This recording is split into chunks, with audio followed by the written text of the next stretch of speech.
Hello, everyone. I hope you're having a wonderful day. Welcome to the Addicted Mind podcast. We are on to another episode. My name is Dwayne Osterland, and I'm your host. Today, our guest is Geralyn Ritter. She is a recognized expert in healthcare policy and is currently Executive Vice President at Organon and Company, a global company dedicated to women's health.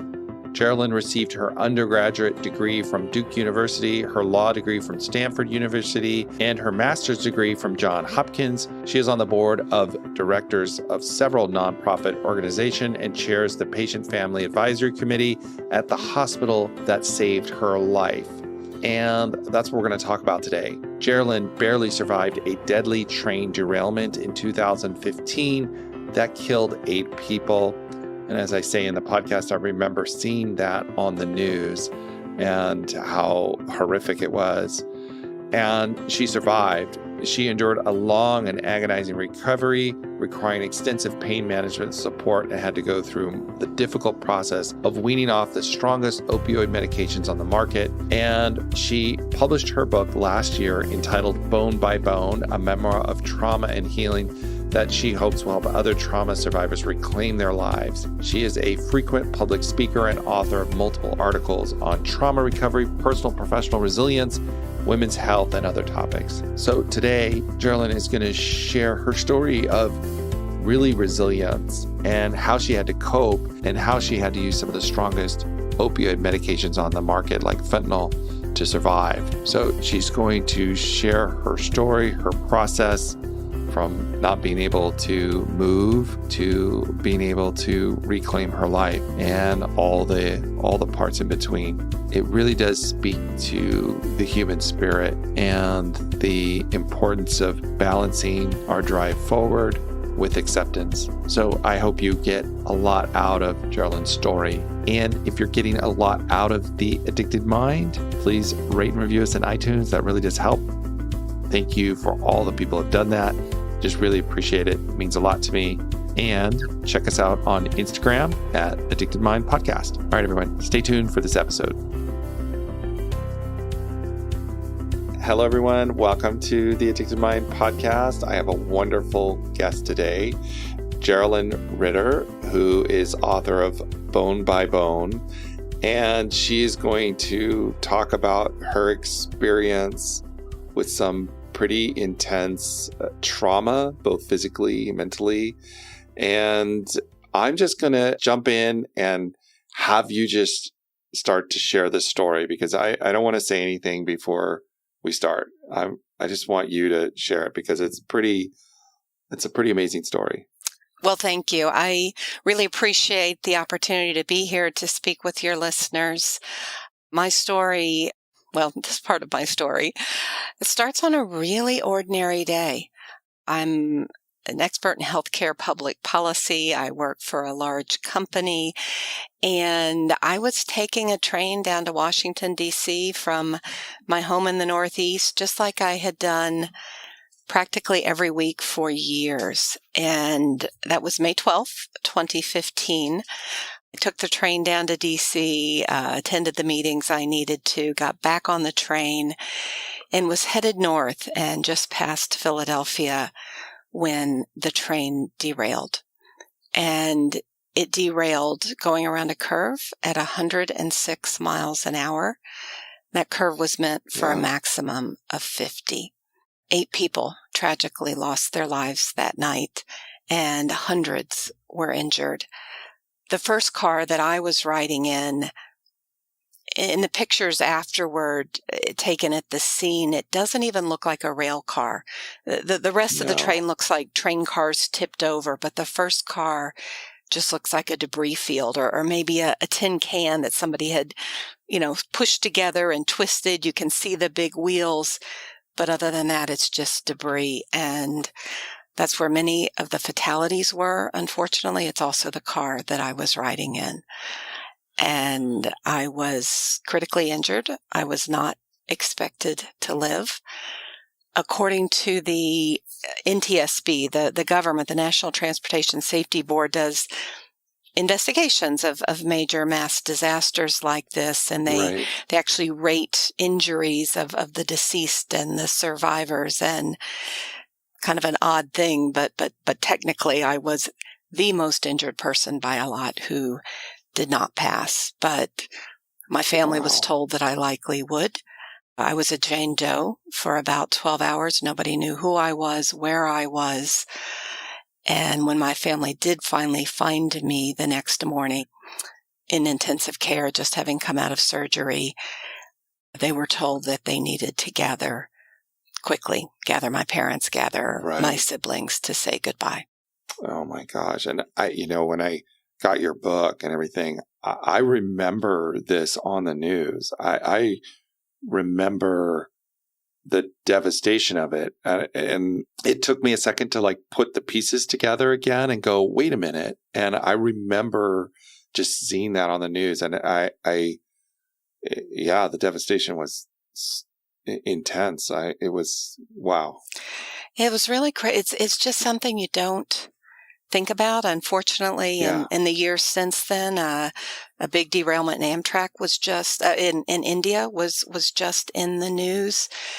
It does happen, but we all ride trains, planes, automobiles every single day, and you never think it's going to happen to you. And especially a train derailment in the U.S. seems so far-fetched. I remember, I don't have memory of the crash, but I remember the moments right beforehand. And I had stood up to get something out of the luggage rack above my head. And I was standing in the aisle, and the train started rocking. And I remember grabbing onto the luggage rack to keep my balance. And I was kind of annoyed that I couldn't let go to get what I wanted off the luggage rack. And then I started to feel like we were tipping. And the thought that flashed through my mind was, this is impossible. Just as you said, trains don't tip. You go around a curve, you lean, you don't tip. And when that lean started to feel like, we were tipping over, I remember thinking, but we can't. It can't be. And then you realize that, in fact, you were tipping over, and I screamed. And that's my last memory. Wow. Oh, my goodness.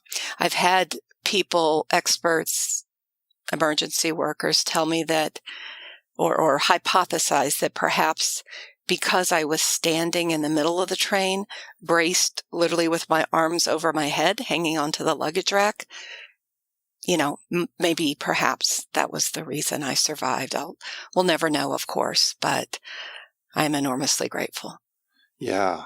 But that's the start of this journey. It's true. Mean, it's the start. It's true. It's just, it's an overwhelming start. And then, as I put the pictures I see in my head of remembering this on the news and going through it and the reports and everything, and then it's like that in of itself is overwhelming, but it's almost like the start of this journey.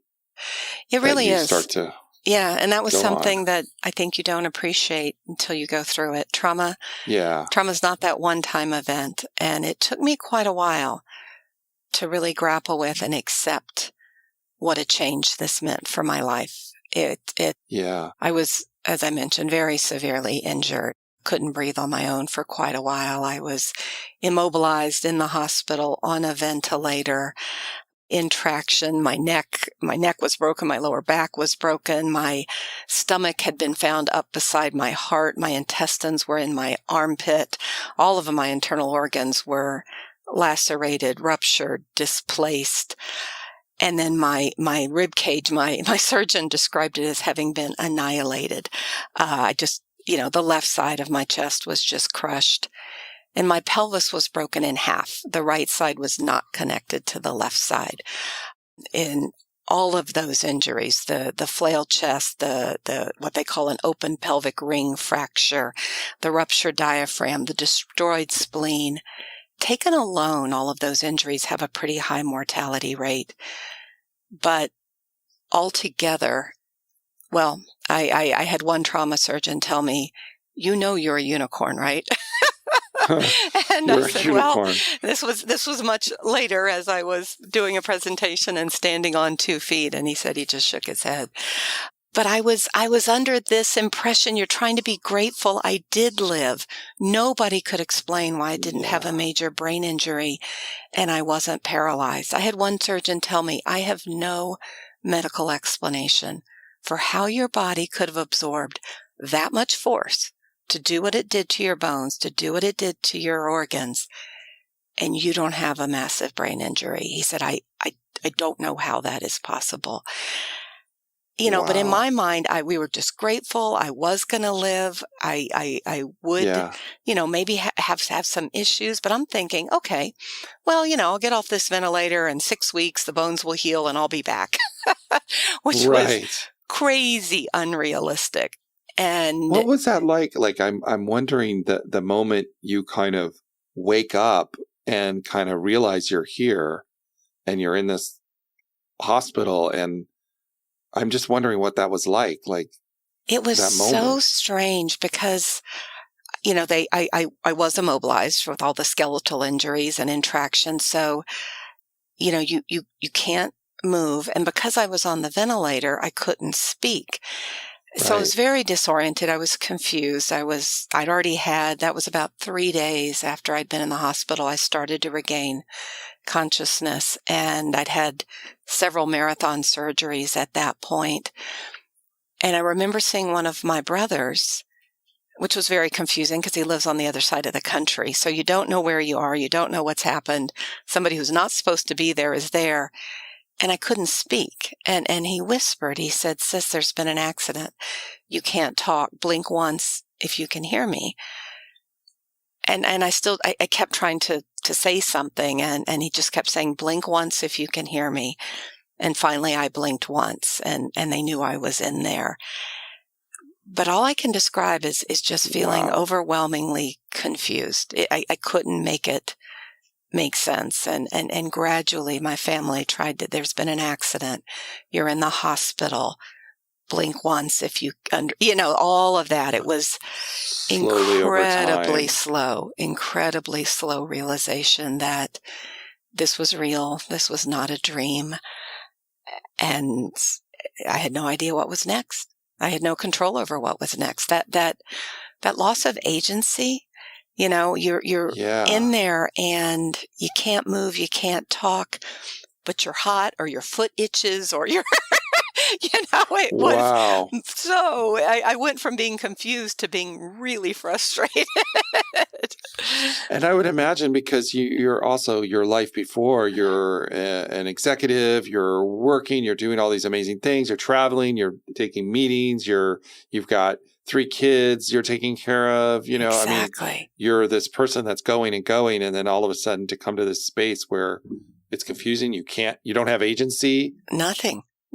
I mean, there was literally nothing. I recall some very dark nights in the hospital when I was still on the ventilator, when I, was in this position of literally feeling like there is nothing I can control. And it occurred to me the one thing I could do was close my eyes and pray. And I could do that. That was the one thing I could do. And gradually over time, I was able to have some more movement in my arms and tap out notes to my family on a letter board or try to scribble something on a whiteboard with the hand that wasn't broken, but it was like running full speed into a brick wall. Wow. And so here you are, and slowly this is starting to change. And I guess at that point there starts to become this realization that there's a lot here. Right. And that's what took me the longest. I was in ICU for quite a while, got discharged from the hospital in an ambulance, which I always thought was a little funny. I'm like, who leaves the hospital? But I was, wait a minute. I'm like, wait a minute, this is progress? Right. But I was like, well, I guess I came in by helicopter, maybe leaving by ambulance. That's an improvement, right? Maybe that's better. But I was being moved to an inpatient rehabilitation center for longer term care. And, eventually then did graduate to being able to go home. And it was a really slow process of dawning. Even when I went home, we were so happy. We were so grateful. This was great progress. But it's almost when that did hit me, you're back in a familiar environment, but nothing is the same. I didn't go upstairs for 2 years. You're in a wheelchair, in neck brace. There was almost nothing I could do for myself. I couldn't get in and out of bed with all the injuries to my torso. I couldn't even twist to pick up a glass of water by my nightstand. I would have to call somebody or tap a button, for somebody to come and give me my pills or, sit me up in the hospital bed and give me a drink of water, lay me back down. And that's when the depression and I think the PTSD really started kicking in. The psychological and the mental health aspects of trauma were something that I had completely dismissed, frankly. I didn't think they applied to me. I'm not a combat veteran. I was not a victim of domestic violence. I'm a rational person. This was an accident. Accidents happen. I was the lucky one. I had no right to be depressed, right? And you survived, and like almost that survivor's guilt. Like, you're here. These other people that were in that car with you didn't make it. They're not here to even struggle. Right. And I'm sitting here crying because I'm in pain. Hey, at least I am here. I'm surrounded by my family. And that was hard, and I thought I was doing the right thing to push myself and be optimistic. I kept calling my boss saying, 6 more weeks. I just got to get off these crutches, got to get out of this wheelchair, one more procedure, and I said, okay, by the end of the summer. He said, okay. Then it was, okay, by, I think, October, I need another month or 2. Then it was by the end of the year, I'll come back to work. And I subsequently found out my whole family knew that there was no way I was going back to work anytime soon. But nobody wanted to dash my spirits. And even my medical team didn't want to say, that's crazy, no way. Well, we'll see how it goes type of thing. Yeah. But by having those unrealistic expectations, you kind of set yourself up for a harder fall. I felt like I was failing recovery. I just wasn't trying hard enough. I wasn't meeting those goals I'd set out for myself. And I think it made the depression even worse. Right. And then going into the other part of it, of the pain management too, because obviously you needed really strong pain medication to survive this. Absolutely. But that also, when we look at mental health and addiction and all that kind of stuff, that starts to intertwine. It does. And one of my just absolutely fabulous orthopedic surgeon had said to me almost in passing at one of my early follow-ups, you're going to have to go through weaning off of the pain meds. And I was, okay, fine. I wasn't focused on that. I had no idea really what that meant. But, with my orthopedic injuries being so serious, I couldn't breathe without the pain medication. You can't crush your, That's when he said, he used that word annihilation, because I was asking him how long it would hurt so bad. He said, Geralyn, people talk about one broken rib hurting for weeks. He said, you've got your whole left side of your rib cage not there. They plated my ribs. They rebuilt it with sort of metal bars, piecing together all the little bits of ribs that were left. So I was on massive doses after I left the hospital, so no more IV pain meds. I was on massive doses of fentanyl, OxyContin, oxycodone, as well as non-narcotics like Lyrica, Cymbalta, because of the nerve pain I was having from some damaged nerves. And that was a whole new world for me. I hear and it breaks my heart when I read the tragic stories of the opioid crisis and overprescribing and the epidemic, of deaths. My experience, though, is completely different. It's not like I was given a handful of drugs for a sprained ankle. It was hard to be on those drugs, because they are appropriately, but they are so regulated, and I was so hurt. I couldn't drive myself. I couldn't go to a pharmacy. I could barely had the energy to make a bunch of phone calls. And when you think of the practicalities, each of those drugs has a different dosing schedule. Can't prescribe it at the time for more than 30 days. In some states now, it's no more than 7 days. And you certainly Oh can't my prescribe it goodness. early before the patient has run out, right? They don't want you to have extra that you might sell. I'm thinking, trust me, I am not selling. I'm taking these things. But, so every week or two, I've got to go get a new prescription or somebody has to go get it for me. But you can only get it like 1 or 2 days before you run out. So you've got to get it. You've got to run it to the pharmacy. Then the insurance company wants 48 hours to pre-clear it, to do a prior review. And I'm thinking, okay, by now I'm going into withdrawal. And then the pharmacies put all these restrictions on and says, hey, we've only Oh my got, a gosh. quota, so much of this we can prescribe per month. You'll have to come back at the beginning of next month. I don't And have you that. can't survive. I don't have that time. And I would ask the pharmacist, what am I supposed to do? He'd say, well, maybe you can try the pharmacy across the street. And I'm thinking, great. My records must have all these flags for drug-seeking behavior, but I was just trying to stay on the regime I was prescribed and that I literally couldn't breathe without.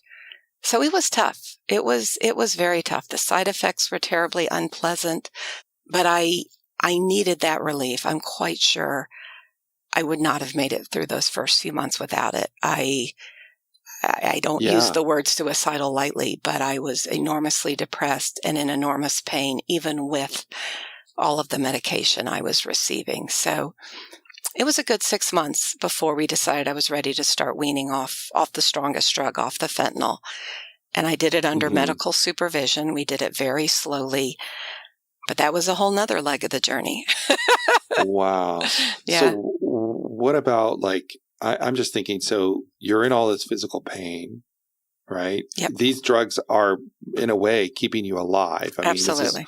mean, this is why they're also so important, even though there's this epidemic and crisis of abuse. They're still Exactly. incredibly important for these kind of situations. Absolutely. And then I'm also thinking about all the physical therapy and the rehabilitation and I would imagine that's almost just 24/7. I can't see how every activity is single one is painful.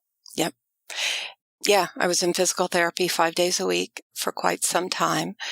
And obviously I needed it. I needed to be able to do the therapy so that I could get stronger. So for all those reasons, the pain relief was extremely important, but it was tough. It was very complicated. And, just like I was resistant to understanding the severity of my injuries and how long it would take to recover, I was resistant to the idea that I needed these drugs. And every now and then I would say, you know what? I just want to know what I actually feel like. Like, what does my body actually feel like without all this stuff in me? And so I remember one time I just decided, I'm just not going to put on that next fentanyl patch. I'll see what happens. I'll see how long I can take it. And I ended up in a fetal position, gasping for breath. And, took me days to regain my equilibrium. Yeah. And, my doctor said, you cannot do it that way. You can't. I said, well, I wasn't trying to go off it. I just, I didn't understand. And that was one of the triggers that made me say, I was getting so frustrated that my body wasn't healing faster, that the pain drugs weren't working like I thought they should, that I finally took a step back and my brain had cleared enough that I could read. And I said, I've got to figure out what's going on. What is wrong with me? Why am I crying all the time? Why am I so angry? And I started to read about trauma. I tried to understand the nature of pain, understand how these drugs work. And that was empowering. That gave me back some sense of control. That was something I could do, is to really better understand how overwhelming physical trauma can absolutely cause these biochemical changes in our brain. It wasn't me being weak. This is what trauma does. And once I accepted that, I gave myself a little more space to say, okay, there are things I can do, but I also needed to get to a place of acceptance that this is just the way life was right now, and it was not going to change anytime soon. Right. And it sounds like you made space for some compassion for your own struggle. Exactly. And, the other thing I did, and this is when I was going through the weaning process off the narcotics, off the opioids, it felt like insult on injury, right? I still have a lot of pain. You decrease the pain meds, you feel more pain. But then on top of it, you've got some of the stereotypical symptoms of shaking and nausea and chills and dizziness and insomnia. And I thought, as if it wasn't enough. And that's when I opened my mind to sort of alternative therapies that I'd always dismissed. Things that have really good, I now know, scientific evidence supporting them. Right, yeah. Like yoga, like meditation, like breathing exercises.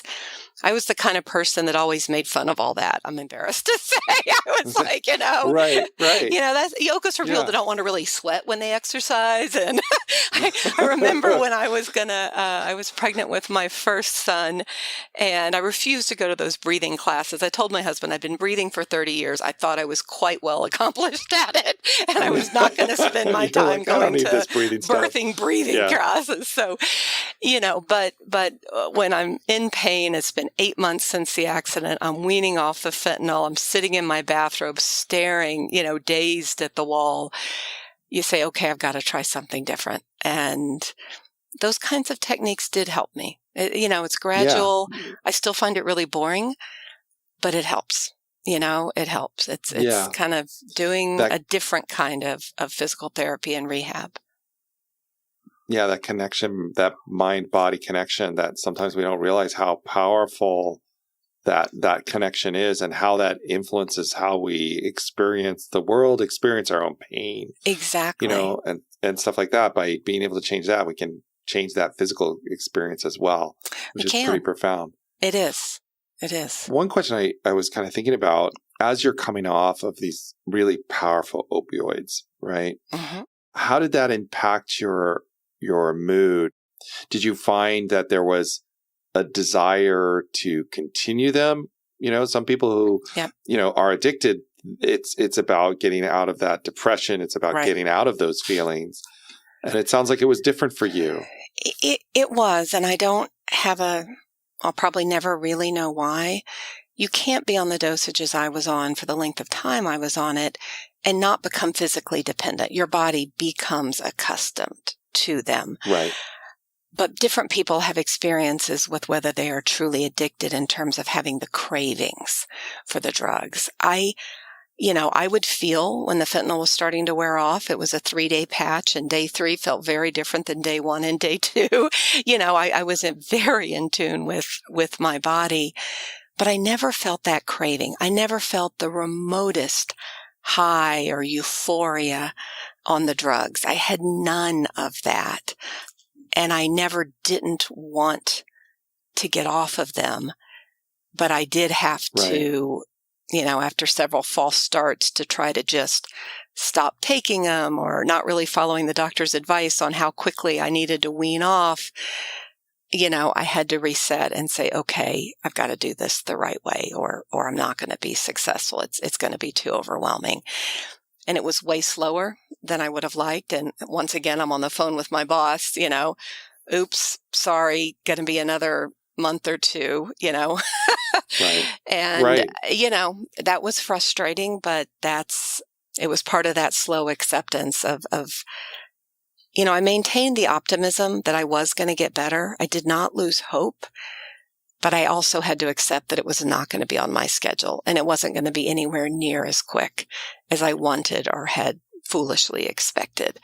And in the end, I was on total disability for my job for about 2.5 years. Wow. Some of it was pain, some of it was stamina, some of it was I kept having to have new surgeries. So, if you're having another major surgery every 6 months, that keeps pushing things out. But from me telling my boss I'll be back in 6 weeks to 2.5 years, that was sort of a long journey of acceptance. Yeah. Yeah. But, I guess that's part of that process, right? It was. We have to just let go, and we are where we are. It's It's that radical acceptance. It's like, I am where I am and I'm working towards something different. Right. And there's things I can't control, and I have to let go of that. I couldn't control the timing. I could work as hard. I never missed a day of physical therapy. I could work as hard as I could. I kept right on schedule, kind of cutting back on the pain meds. I still didn't heal as quickly as I wanted. I healed way better than anybody ever thought I would, but it wasn't on my timetable. And I had to let go. Darn it. I had to let go. Yeah, eventually I did call my boss and said, I have no idea when I'm coming back. And I kind of threw up my hands, and he said, he kind of knew anyway. And he said, look, the worst thing you can do is to rush and come back and not be ready. Take the time you need. And I'm enormously grateful that my company gave me that time. Yeah. But then, you focus on the things you can control. In a way, it was liberating because I started focusing on the things I could do and little things. I'd always worked, and I had 3 young sons. I realized one day they came in from school. I'm still in bed. I'm in my bathrobe. I haven't showered. It was 3:00 in the afternoon. And something just clicked in me and said, no, if I do one thing, I'm going to be out of bed when they get home from school. And I'd never been there. I'd always worked. I got home around dinner time. And so I thought, I'm actually here every single day on the main level of the house because I can't go up to my bedroom. Right when they walk in from school. And I thought, okay, that I can do. I can be up on my walker. I can be in my wheelchair. Once I started walking, I can be dressed and I can, say hi to the kids when they come home from school. And then sometimes we'd all jump in my bed and we'd watch a movie in the afternoon. And I thought, these are those tiny little silver linings. When in my career, never have I sat in bed every afternoon and watched a movie with my sons. So you start to appreciate some of the hidden gifts that were buried in an otherwise pretty dark situation. When I hear your story, I hear this balancing through all of this balancing of, I can see the drive in you. I can hear it. To survive this, I think you have to be driven, and that's an amazing part of you. And then I also see this other part that came out of this, which is that, when you think about mindfulness and meditation, is a letting go. And those two pieces kind of fusing together for you, or finding a balanced space in your life through this trauma. Yeah, it was. And getting that balance right is tricky. And it's kind of always an ongoing challenge.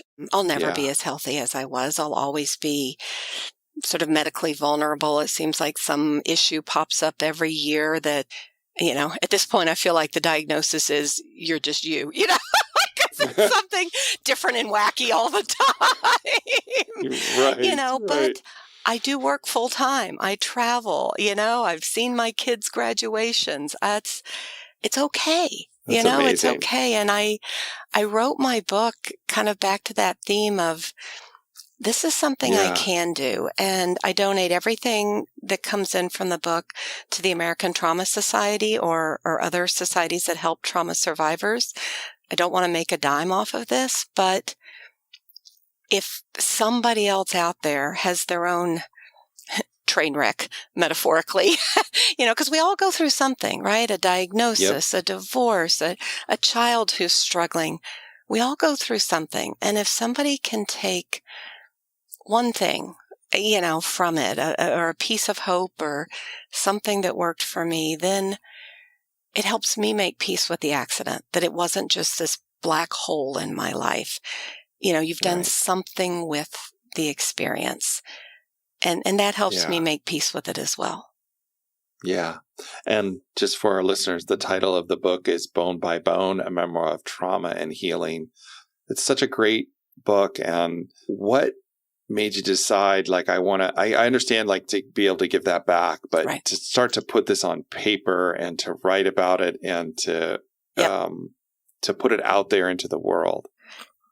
It was a gradual decision. I've never been a diarist or a journalist. I've never kept a journal or anything like that. But I had all this time on my hands. And there were so Yeah. many extraordinary things, extraordinarily kind things that people were doing for me or saying to me, or funny ways we found to laugh that I didn't want to forget.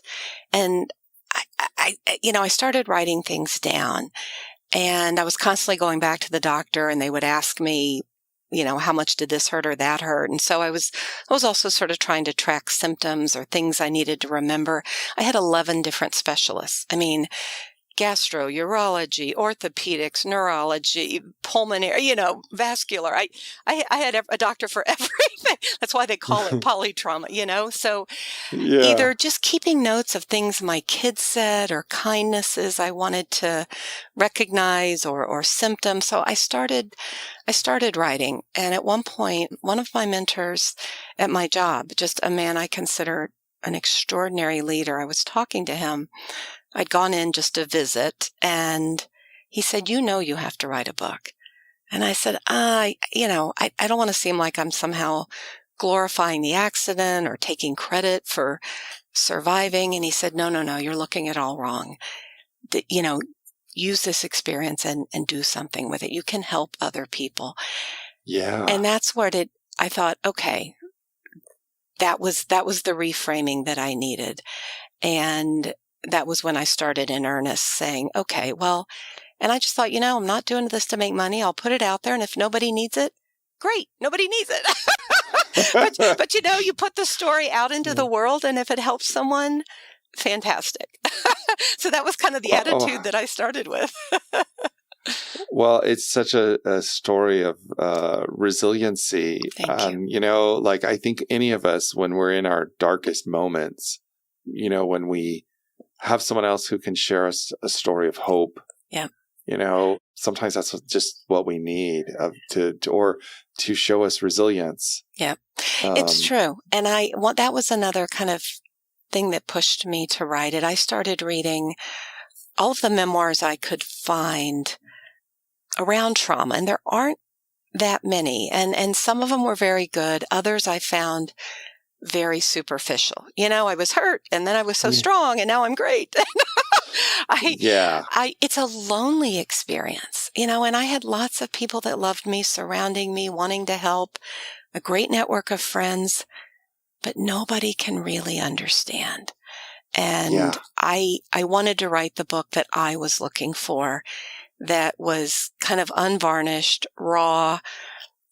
I love my husband. We've been married 25 years, but we were having the worst fights of our marriage, as I was recovering and he was recovering from what he went through, trying to find me and ultimately identifying me and thinking I wasn't going to live, and him going in a flash to full-time caretaker. It was tough. It was tough on the marriage. It was tough on my relationship with my kids.